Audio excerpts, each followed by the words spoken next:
Father Brown walked slowly through the quiet streets of his parish one cold morning.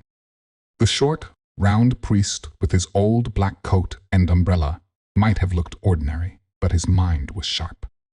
As he passed the town bank, something caught his eye. The front door was slightly open, even though it was only 6 a.m.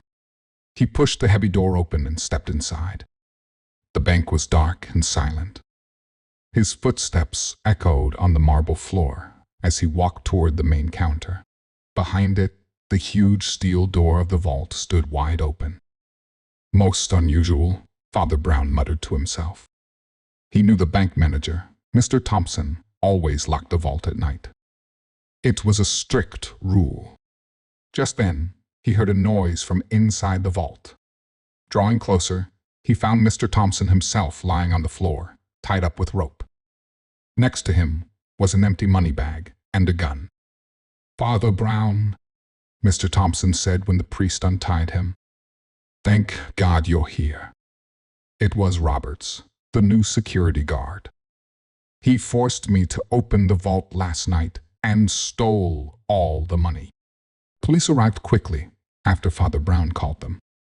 Inspector Davis took charge of the case. "It's clear what happened," the inspector said. "Roberts threatened Mr. Thompson with a gun, made him open the vault, tied him up, and ran away with the money. We'll catch him soon." But Father Brown was looking closely at the rope that had tied Mr. Thompson. "Interesting," he said quietly. "What's interesting, Father?" Inspector Davis asked. "The knots in this rope," Father Brown replied. "They're sailors' knots, very specific ones. I learned about them from the fishermen in my old parish by the sea." "What does that matter?" the inspector asked. "Roberts could know how to tie sailors' knots." "Perhaps," Father Brown said. "But I met Roberts last week. He told me he grew up in a small town in the middle of the country, far from any ocean. He'd never even seen the sea." The inspector frowned. "Then who?" "And look at Mr. Thompson's wrists," Father Brown continued. "There are no marks from struggling against the ropes. Strange, isn't it? Unless—" Mr. Thompson's face turned white. He tried to run, but the police officers caught him. "You see," Father Brown explained, "Mr. Thompson grew up in a fishing village. He tied himself up with these special knots, loose enough not to leave marks. He made up the story about Roberts to cover his own theft." "But why frame Roberts?" the inspector asked. "Because Roberts had discovered something," Father Brown said. "He found out that Mr. Thompson had been stealing small amounts from the bank for months. Roberts was going to report it today. So Mr. Thompson planned this fake robbery to blame Roberts and escape with all the money before he could be exposed. The police found the stolen money hidden in Mr. Thompson's car, ready for his escape. Roberts, who had been arrested at his home, was quickly released.